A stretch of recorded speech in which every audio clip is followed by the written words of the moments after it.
Hello and welcome to I am your host, and today I have with me Gina Turner, who is a DJ, a yoga instructor, and also a mom. Let's not forget about that, because as she told me, it's, what is it?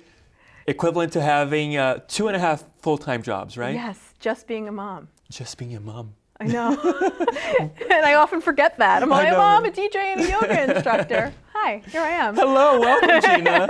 Thanks for having me. This is thank lovely. you for being here. Yeah. I love this. So let's start by asking you this question, which you probably are going to be able to answer, I hope. Mm-hmm. What drew you to yoga?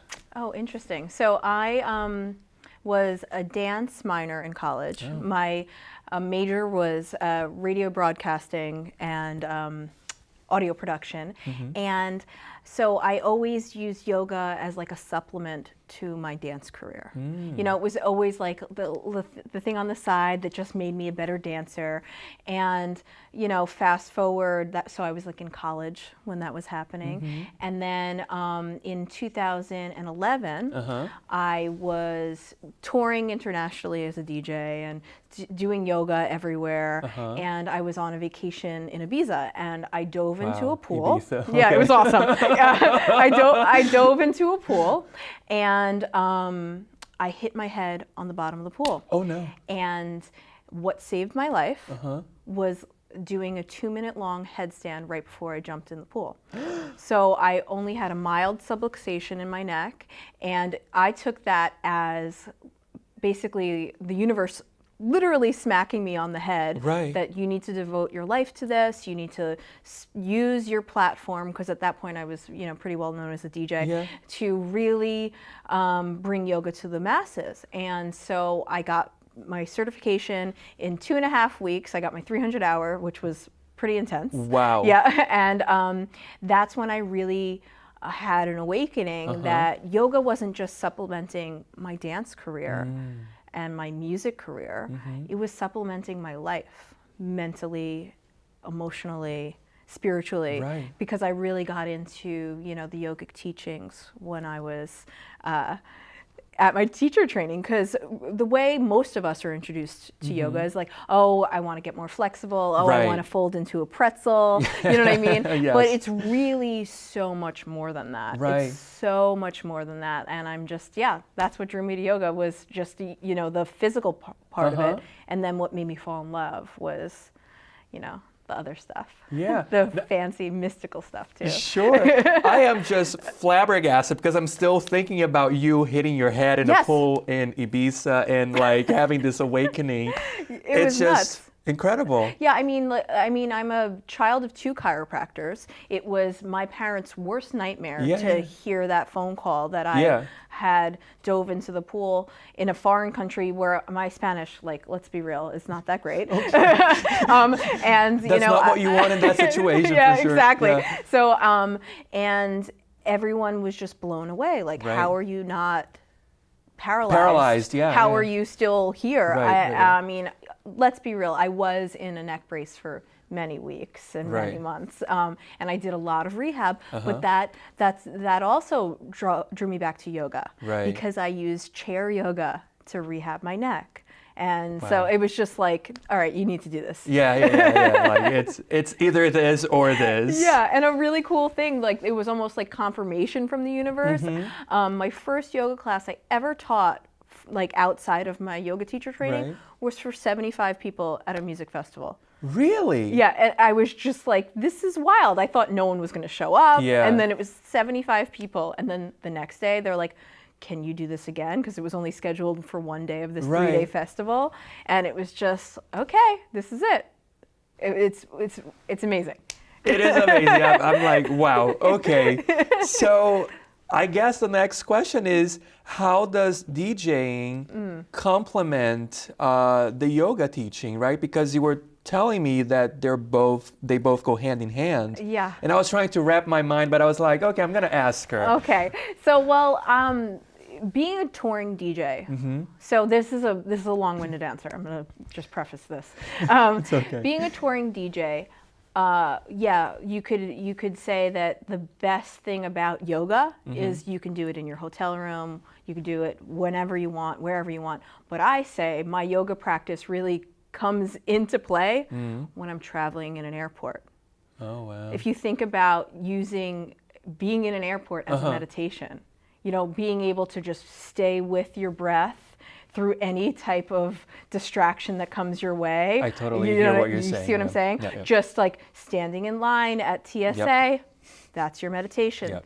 This is where your practice comes in off the mat. Yeah. Now, the other thing I like to just blow people's minds with, because they're like, I don't get it. You're a DJ and a yoga instructor? Yeah. It's so different. And I'm like, actually, where do we go to really express ourselves through movement? Regardless of size, race, ethnicity, sexual orientation, Right. we go to a nightclub. Where do we go to do the same thing with yoga? A yoga studio. Really, like, you are expressing yourself, you're keeping your eyes on your own mat, regardless of, who else is in the room. You're basically expressing yourself through movement, through breath. Yeah. And it's really a yoga studio and a nightclub are really the same thing. I'm facilitating the same type of euphoric sensation where you can really connect and let loose and be you, Right. whether I'm DJing or teaching a yoga class. Well, I had never thought of it this way. And I love when that happens to me. Yeah. When I had never thought of something before, it's just like so clear because, that's so true. Yeah. When you want to express yourself through movement, you either go to, if it's yoga, to a yoga studio, or if it's music, to a dance club. Yes. Well, no, I'm okay. Anyway. Yeah, no, it's and what I've been doing more recently with my partner. And lifetime friend from high school, Tim, is we are bringing support systems to places like festivals, and where there's a lot of debauchery, Right. and we're not saying that that's going to go away, but we're saying do your practice first, maybe meditate, maybe do some yoga, right, and maybe you'll party smarter.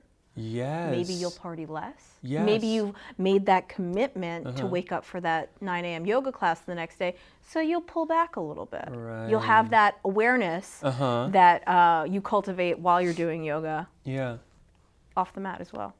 That is so amazing. Yeah, when I'm just, my mind is being blown right now. Okay, when Tim was here, he was in season 1, and he was mentioning that. I just thought it was such a cool idea because I had never seen a project where you would go to a music festival, you would actually do yoga and be mindful and have your awareness expanded, and then actually also party and have a good time. Yeah. And and I feel like the party already starts when you're doing the yoga, right? 100%. I feel like you are able to party with more awareness because you want to keep that good feeling going, you know what I mean? And listen, like Tim will tell you, there's been meditations where people like pop up in the middle of the meditation that he's leading, drink a beer, and like lay back down. Like that's also included. We're not saying that that's going to go away, right. But like really, you don't need all the extra stuff to have a good time, right? We're all here to join as one. For the love of music, right? And so really being able to implement these ancient teachings like yoga and, Tim's numerology stuff and the mystery school stuff in these environments, I feel like we're bringing the music community back to its roots, like that hippie Woodstock roots, it feels like, where people were just there for the love, right? And it's the same with house music, it's the same with yoga, so anyway. I love that. I really do. Oh my goodness. Yeah. So I have so much more to ask you. So we're going to take a little break here, okay? And so for everybody watching, if you're as fascinated as I am, stick with us and we will be back right after this break.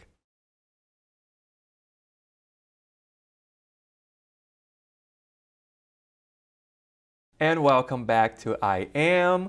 And I'm here once again with Gina Turner, and I'm just going to jump right in. Okay. So, Gina, I was actually, when you were talking about music and yoga and everything, I wanted to ask you, like, what is music for you? Oh. Yeah, because like I really got a sense that it goes so deep. It does. That's a With you, really yeah. that's a really good question. So I make my own music, right? So it's always been a way to express myself, whether it was, you know, in a DJ set playing two people's records at the same time, creating like a new mashup, Yeah. or really harnessing my creative energy while making music. It's a way to fully express myself without any limitations. And that's it brings me to my next point. Like, as I was putting out my own music, I found myself getting like roadblocks by record labels, or like, oh, this isn't really our sound, but we like it, or you know what I mean, like, and being like, we don't want to release too it, commercial, or yeah. like or just it's going to take 6 months to release this, and so I created my own record label because I was done. I was Might as like, well. I was like, I'm done with this. I'm gonna make my own music. I'm gonna make my own records. I'm gonna make my own rules. Right. And so I really love just having that and having that full creative control. Like, this is just me. Sometimes the releases that I release make no sense with the next, and that's okay. Right. You know what I mean? I'm really being able to just express myself. And more recently, I'm combining like spiritual aspects to my music. So that's been really lovely. But yeah, I mean, music. What is music? I mean, I feel like I could talk about this forever. Since I was 4 years old, I was, you know, taking cassette tapes and recording stuff off the radio and making my own mixtapes, and then getting on the microphone being like, Mom, this is the Gina show. You know, at 4 years old, like, I knew that this is what I was going to do. Wow. And music is everything. Music is life. Music is my daughter's footsteps. Music is just everything. And like, so where does the DJing part come into this? Because I feel like whenever we hear about DJs nowadays, right? Because we have DJs as celebrities. And and they're also producers. And, you know, I'm sure these are very smart, you know, people that are doing this. But like, what is it for you specifically? What is perhaps like a misconception that people might have about DJ or being a DJ? Misconception is that we're all like total big partiers. Yeah. Most of us aren't, actually, because you have to think about it. Like, we have to be on point for those 2 hours or 3 hours that we're working. So that's the biggest misconception. Yeah, that doesn't mean that like we don't party. Of course, we like to have fun. We're human beings. Right, we're human beings. But this is also our office. You know what I mean? Yeah. And it's a different type of office, but it is. It's a different type of office. Yeah. And you know, the other crazy misconception that I was met with big time when I got pregnant while I was DJing.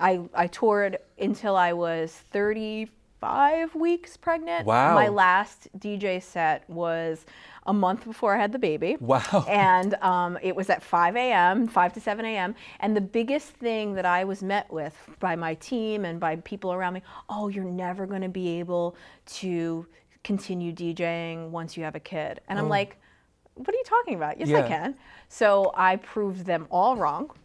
I also breastfed for 16 and a half months while touring internationally. My goodness. And brought my baby on the road with me, and my mom, obviously. And the other misconception is that, like, oh, you can't be a mom and a DJ. And I'm like, actually, I spend all week with my daughter.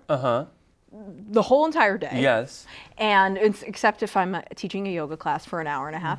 And then I DJ on the weekends. And the only time I'm DJing is like, you know, it's for 2 or 3 hours at a time. So I can be back with my daughter before she wakes up if I'm DJing locally. You know? Course. It's like quite possibly one of the best jobs for a mom. I gotta be honest. Yes. I'm with her all week, and then I work on the weekends. It's amazing. That is amazing. Yeah, because I hear a lot of the time that moms, especially new moms, right? They say, I don't have enough time with my child. Yep. And in this case, it's like, you get that quality time with your daughter, and you're able to do what you love and also be with your daughter and see her grow. And it's been a real blessing. And I mean, don't get me wrong, I have support. And that's one of the biggest things that I learned when when becoming a mother. Because as human beings, we all want to do everything on our own. We got this, we got this. Yeah. And one of the greatest teachings for me was, wait, no, you need the support. You hear the saying, it takes a village. It does. It does. And this is where my yoga practice also comes in. Being able to use the support of a block when I need it isn't failing. You know, it's the same thing. Like calling a babysitter because you just need a 2-hour break is not failing. It's actually being a good mom. Yeah, of course. Yeah. No, I totally hear you. Yes, because I feel like a lot of times new moms are so guilty as well, and even not even necessarily new moms, but even if it's a teenager, they still feel guilty. Oh my gosh, of course, yeah. I mean, I want to be with my daughter as much as possible, and I want to be a great example for her, and I think I'm doing a pretty good job so far. Hope so. Yeah, I'm pretty sure you are. Okay. Pretty sure you're setting the bar for her pretty high. Yes. Sounds good. So, in terms of DJing itself, right? Would you consider it an extension of your creativity? Yes. Yes. Yes. How so? I'm not just pressing play, with songs. I'm mixing 2 records for minutes at a time and creating something new. Tim would say creating a third thing, putting 2 things together to create something new. Right. The other thing that I love to DJ, or the other way that I love to DJ and how I DJ is I vibe off the room. So I don't ever plan any of my sets. Oh, you don't? I don't ever plan any of my yoga classes. I literally just feel the room and then I feel what they need. That gives me anxiety. I'm sorry. No, it's okay. But like really, when I'm DJing, the ultimate goal, just to wrap it up, the ultimate goal is to give people that same joy that I feel when I hear my favorite song or my favorite house music song, whatever it is. Like that joy. And take them on a journey. And I'm not playing like top 40 hits. I'm really staying true to the roots of house music, and I'm taking people on a journey. I feel like sometimes when I have a younger crowd, I'm like, you need to know where this all came from. Oh, wow. So I try and also educate. I was just going to say, so it's an education also. Yes, it's an educational journey. It's partying, it's educational, it's like all things in one. Yes, it is. Wow. It's all one. It's all one, right? Yeah. It is all one. No. For sure. Wow, yeah, that's wild. No, I just mentioned that it gave me anxiety because of the not having a structure. Yes. Coming from the mentality that I used to come from. Yes. Like of having everything structured and like knowing the beginning, middle, end. Yeah. But looking at it from your perspective, it feels like it's so natural that it just flows. Yeah, it's like a flow state consciousness is like we like to call it, right? So don't get me wrong. I am a planner through and through. I thought you were, but yes. I really am. I like to have all my ducks in a row, all my I's dotted and my T's crossed. Right. But once I have all of that set up, then I could really flow from my heart. And that's what that flow state is when I'm DJing. I'm like, okay, I have the tracks, they're all set on my USB stick or on my computer, whatever, and I have it all set. Yeah. But now I get to feel what it feels like in my heart, what this crowd wants. Yeah. So, yeah. Perfect. Well, that's a very good note to end the segment on. So yeah, for everybody watching, we will be back right after this break.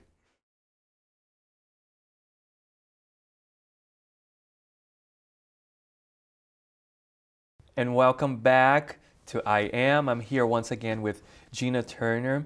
So Gina, I noticed that you are wearing a shawl, right? And there is a story that you were telling us about. So what is the shawl about? What does it symbolize? So this is a shawl that I got on a retreat I was at in Hawaii with Ram Dass and Krishna Das. It was amazing. Wow. It was incredible. But it's a Hanuman scarf. And Hanuman is the monkey god. He's a Hindu deity. And there's many stories of Hanuman. He's the god of strength. He's the god of love, like unconditional love.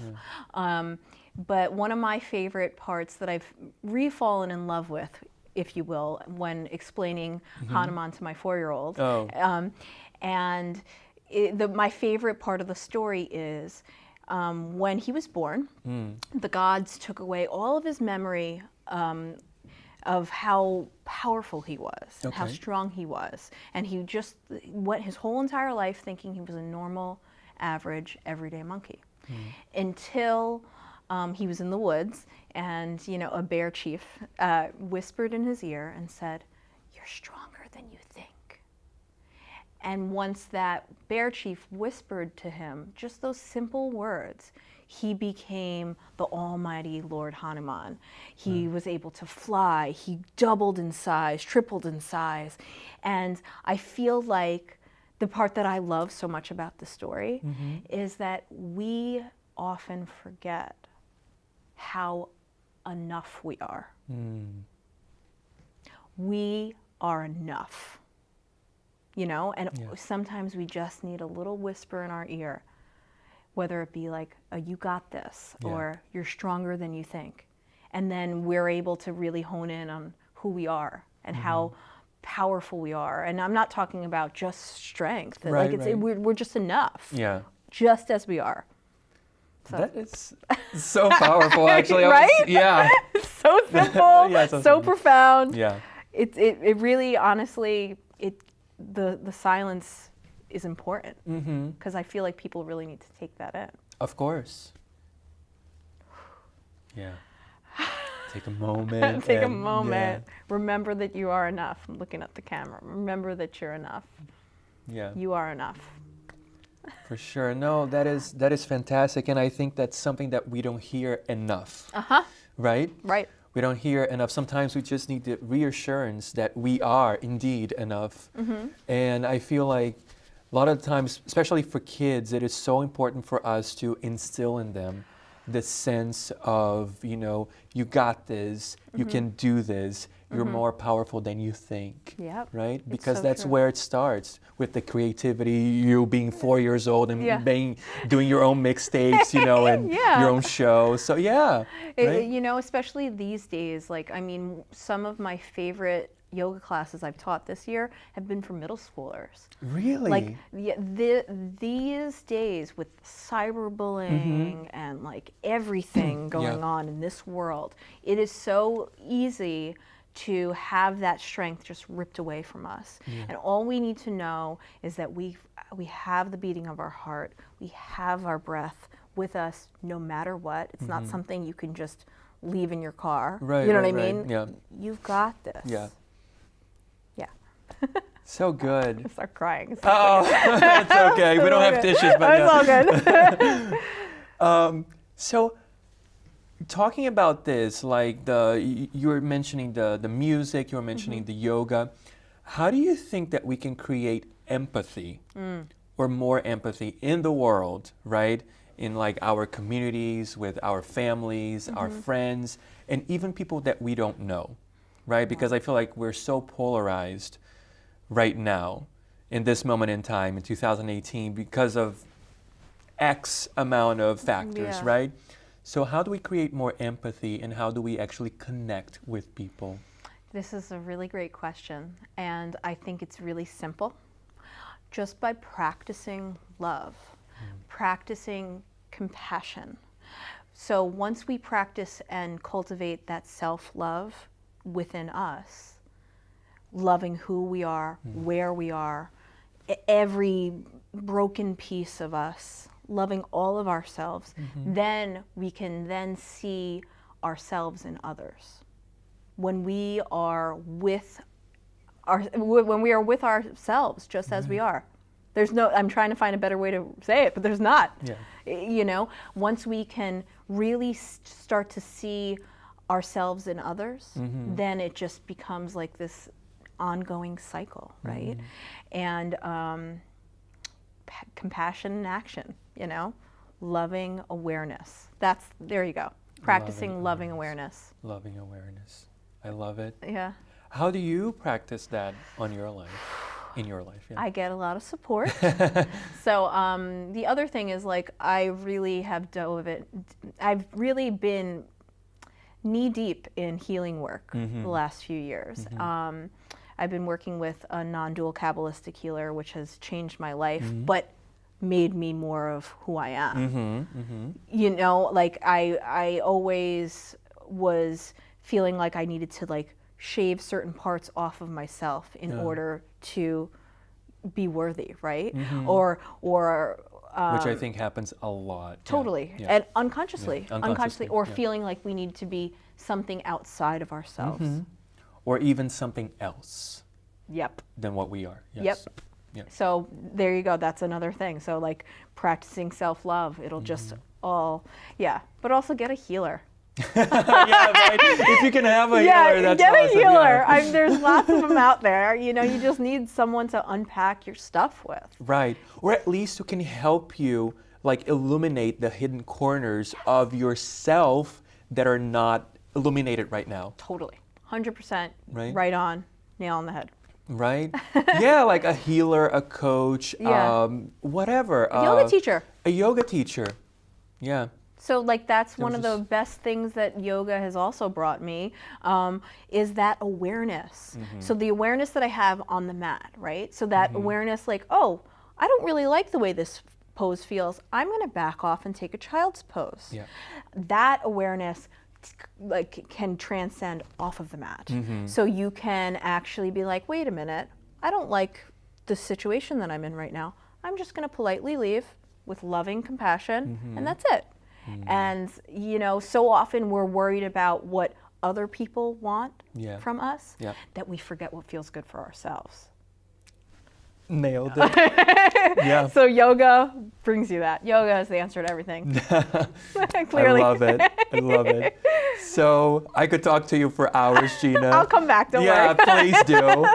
So before we end this show, I just wanted to ask you a few rapid fire, Okay. So I'm going to say a word and you just say whatever comes to mind, okay? Okay. So love. Love. Patience. Love is patient. Love is patient. Life. Life is magical.